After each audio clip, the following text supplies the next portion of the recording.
Hi, welcome to my podcast. It's my first episode, so thank you for joining me.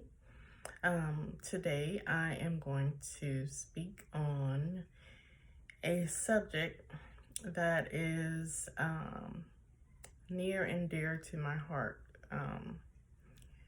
And that's because I've experienced it firsthand. Okay, so today we're going to talk about social inequality. Okay, so every time you hear the word social inequality, it's a subject that's very controversial, um, often avoided. It starts arguments. It brings divide. It has caused many lines to be drawn in the sand between families and countries and just people since the beginning of time. It turns brother against brother. It has fueled many wars. When in actuality, it should be the thing that brings us together. It should be the thing that causes us to come together to try to eradicate, right? It's 2023, for God's sakes, right? It should be something that builds us up as people, period. It should be the foundation that the whole entire world stands on. It should be discussed openly and compassionately and everywhere. It should be discussed at churches. It should be discussed at school. It should be discussed on the job, off the job. It should be discussed amongst friends. It should be discussed at gatherings, at social events, at just definitely and especially by the government. And I feel like it's not discussed enough because I don't want to say it's looked at as taboo, but it's because it causes arguments, because it causes divides, because it causes problems. You're either on this side or you're on that side. There's like I said, there's a line drawn. It's a subject. It's one of those subjects that people just avoid when we should be embracing it, and we should be comfortable speaking about it. It's something that should always be on our lips until we become comfortable, until everyone becomes comfortable with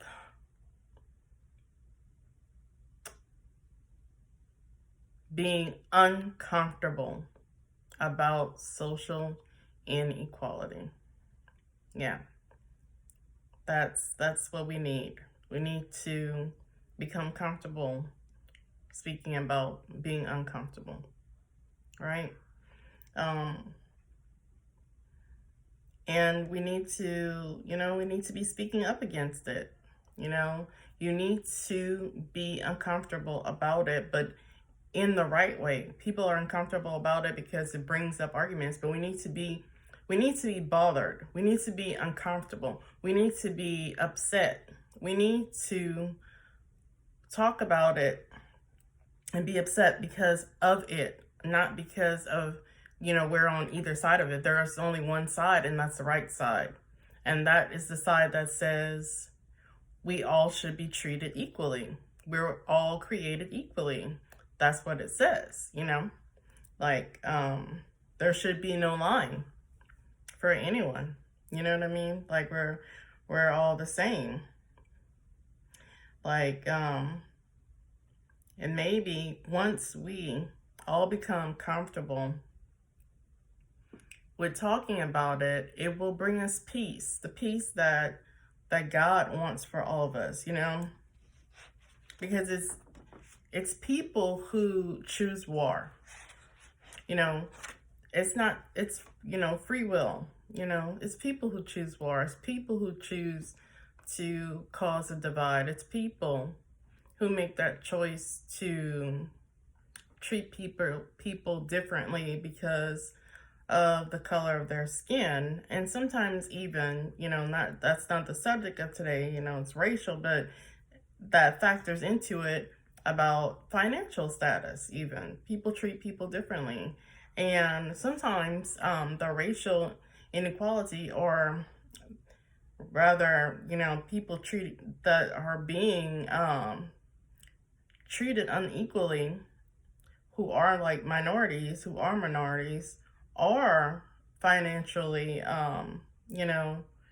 unstable, or face financial issues, or, you know, they are poor, and that factors into it, being treated less than. It's like, how can you have, you know, um, how can you have opportunities to become better if opportunities are being withheld from you because of the fact that you have less? It's like a vicious cycle. Like,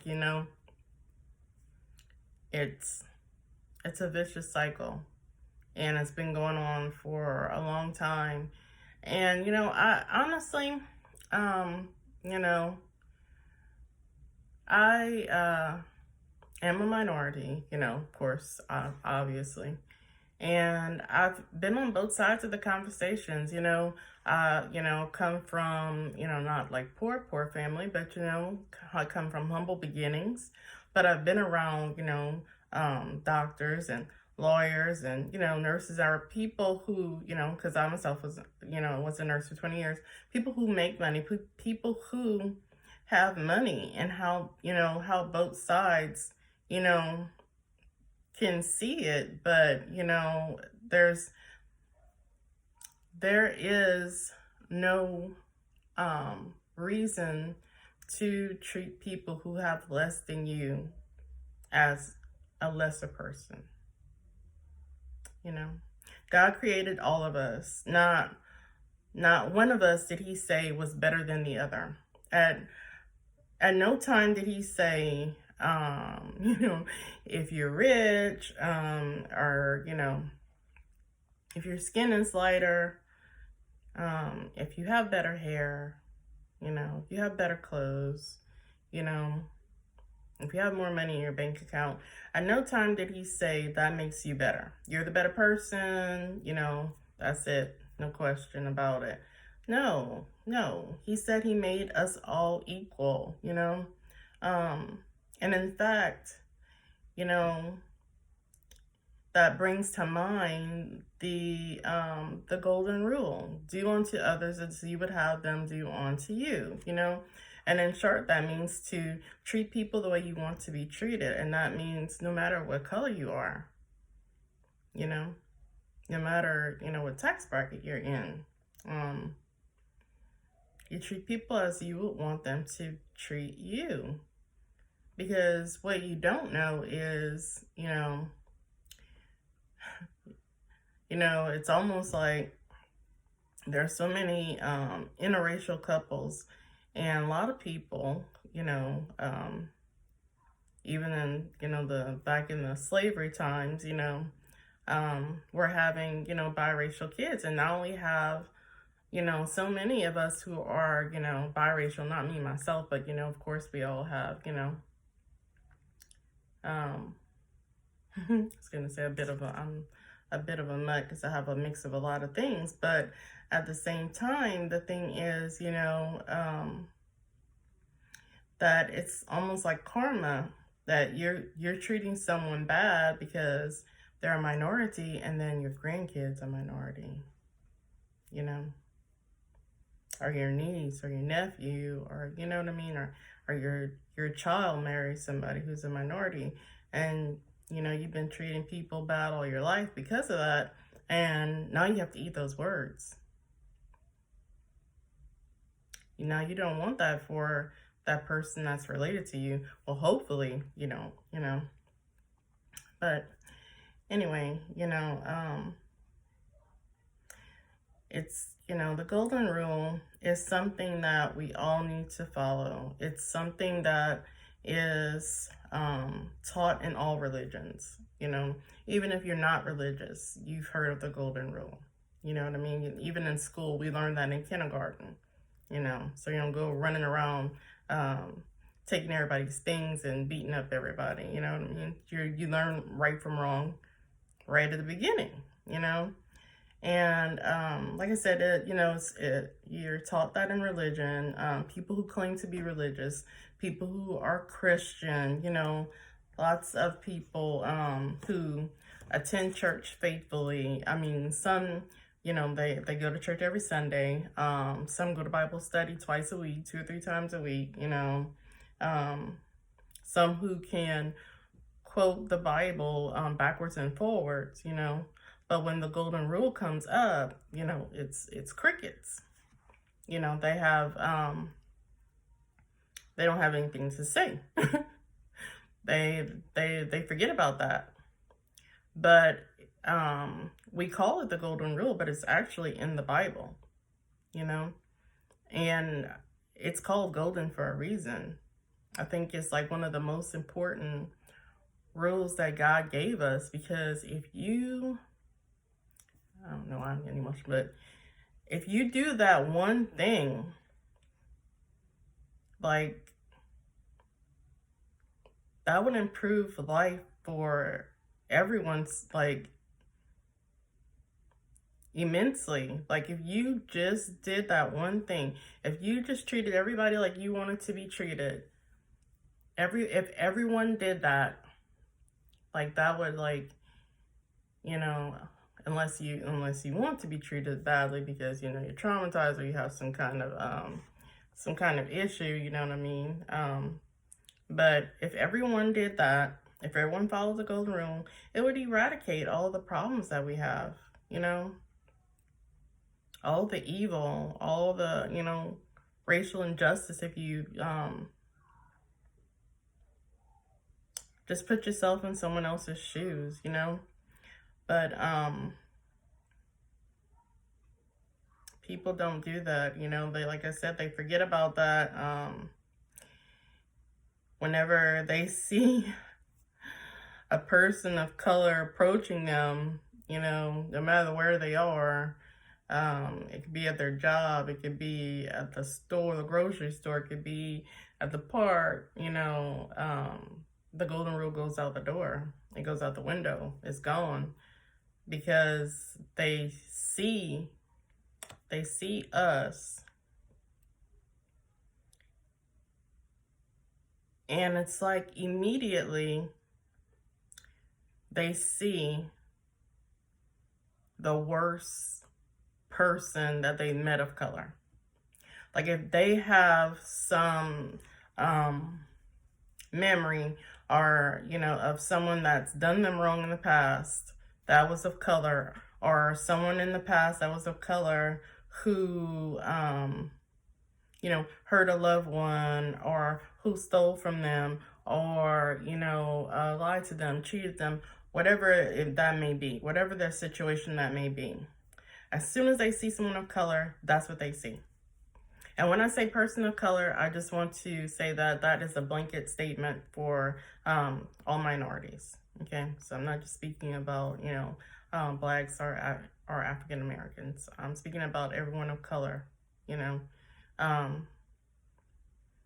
they immediately think about the worst person of that race. And it's ridiculous. Let me tell you, it's ridiculous. And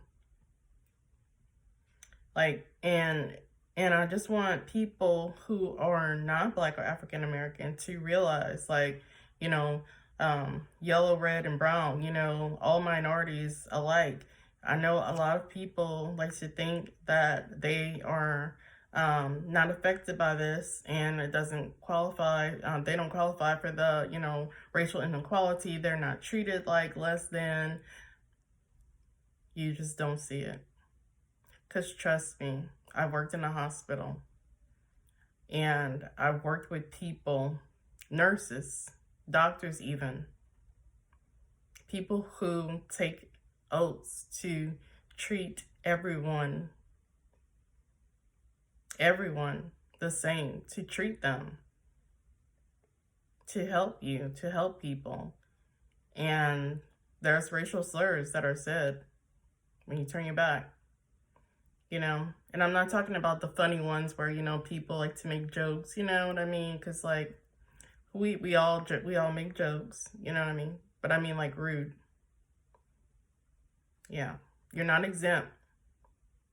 I'm sorry if you think, like, racial inequality only encompasses, you know, Black people. It doesn't. I'm sorry, baby, it doesn't. You too are affected. You too. And if I even want to go a step further, to include people who are poor, people who don't have, you know, finances, who don't have money. Like, let me tell you, they just throw you into the batch, and it doesn't matter what color you are. Like, they see you as less than. And basically that's what it's all about. Being thought of as less than, okay? So I just want you to know that it doesn't matter how much money you have in your bank account. It doesn't matter what your social status is. There are slurs and negative connotations attached to you because of your color or your financial status. Because once they see the color, it's like, you know, like I said, they immediately see the worst person, you know. And that's really, really sad, because we all could do that.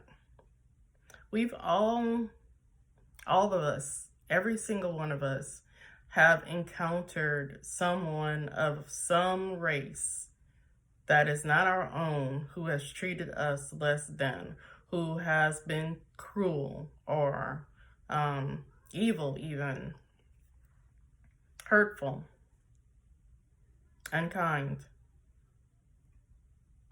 And if we all thought of that person, or we all associated every person of one race, of a single race, by the worst person that we met of that race,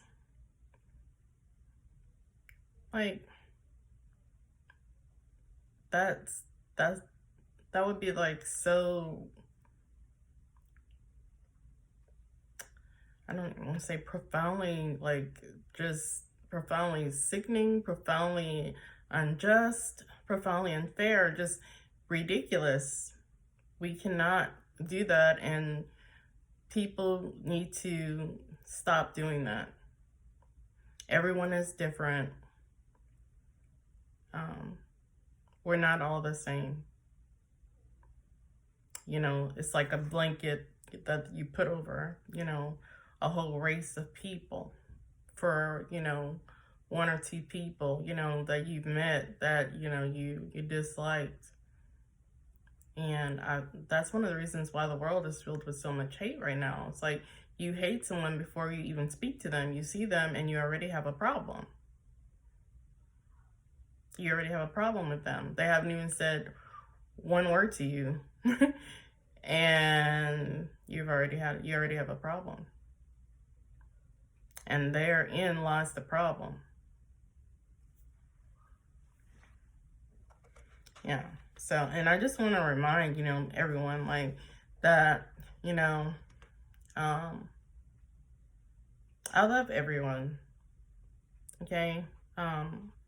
This is in no way an attack on anyone who is not considered a minority. It is no way an attack on any of those people. This is a PSA for people who treat people unjustly because of their color and because of their financial status. That's what this is. Okay? I want everyone to be united. no matter what race you are, no matter what creed, no matter your financial status. I want love for everybody to be treated the way that you will want to be treated, you know. And I just want to remind everyone that, you know, Jesus has been whitewashed, but he would be considered to be a person of, you know, a minority, a person of color, as a person having been born in Israel. You know, and people need to take that into, you know, take that in, because I think people forget. Yeah, you know.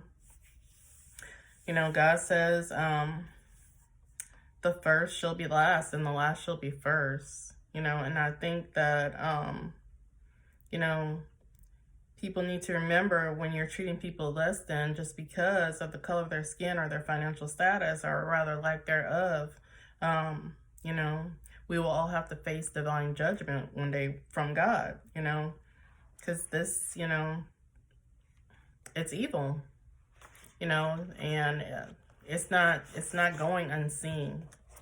God sees you. God sees you. You know, if you think that, you know, you're getting away with something, just know that one day you will have to make atonement for that. You know, and you know, that's, you don't want to do that. You should not want that on your heart, just disliking someone because, you know, the color of their skin. Like, we need to be united, you know, we need to come together, you know, we're all human, you know. It's time for a change, you know. When will we all wake up and see that we're all the same? People, you know, we're humans, we're imperfect, each of us, each and every one of us, imperfect. Not one of us is perfect.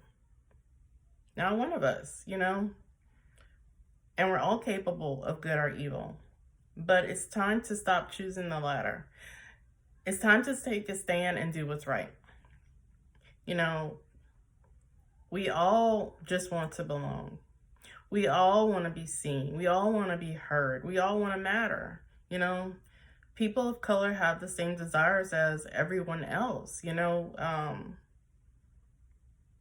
to be loved, to be admired, to be understood, to be accepted, you know, and, you know, we deserve to be shown kindness and compassion, you know, like everyone else. We deserve that. We deserve that. Everyone deserves to be shown kindness and compassion until, you know, you have proven otherwise. And usually that involves, you know, you going to court or something, you know what I mean? Or, you know, until you do some act that shows, like, you know, you don't deserve to be treated with kindness and compassion.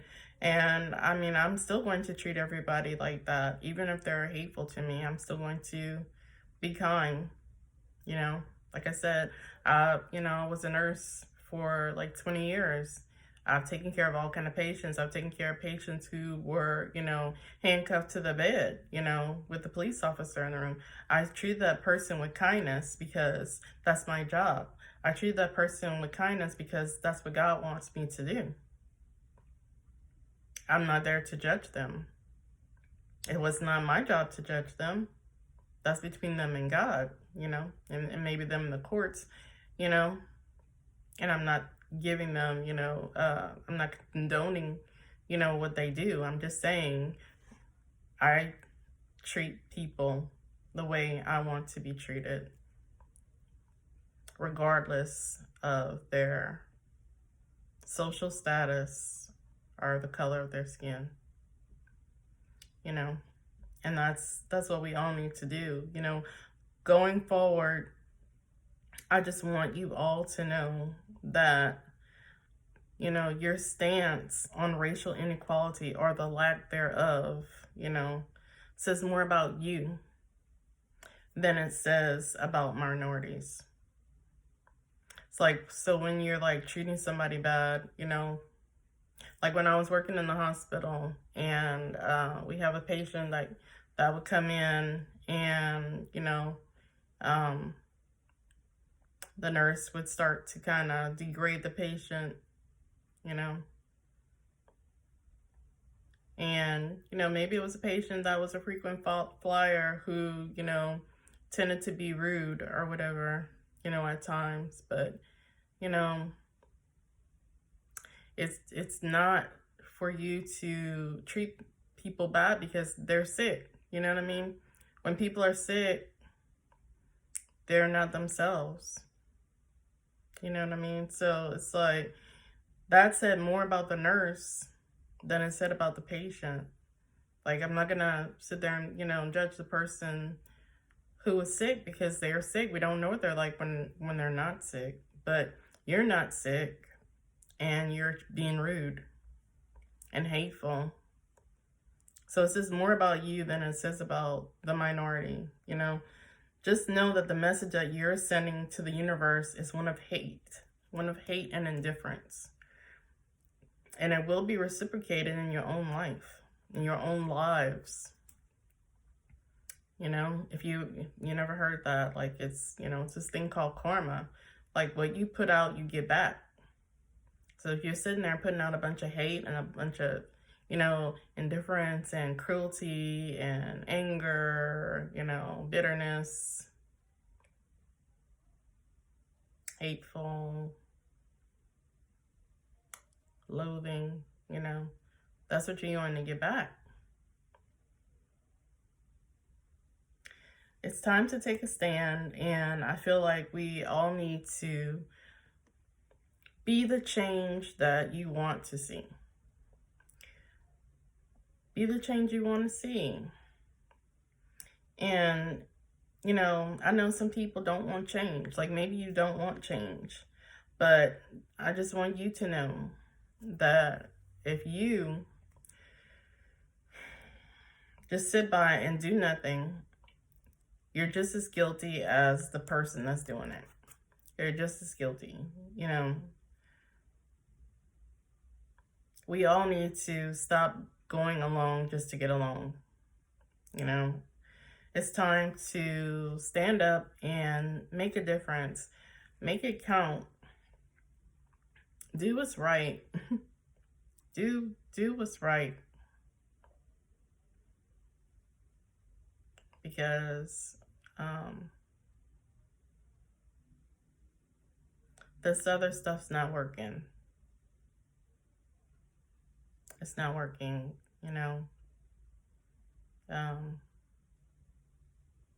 We all deserve equal rights. If you cut us, we all bleed. We bleed the same. We're all people. We're all God's people.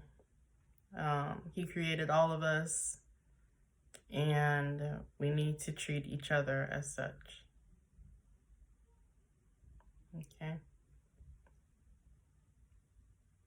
So going forward, be better. Be the better version of you. Be nicer. Be kinder. And see how your life changes. Okay. Thank you for watching. I hope you guys have a good day or good night, depending on when you see this, all right? Peace and blessings to everyone. Bye.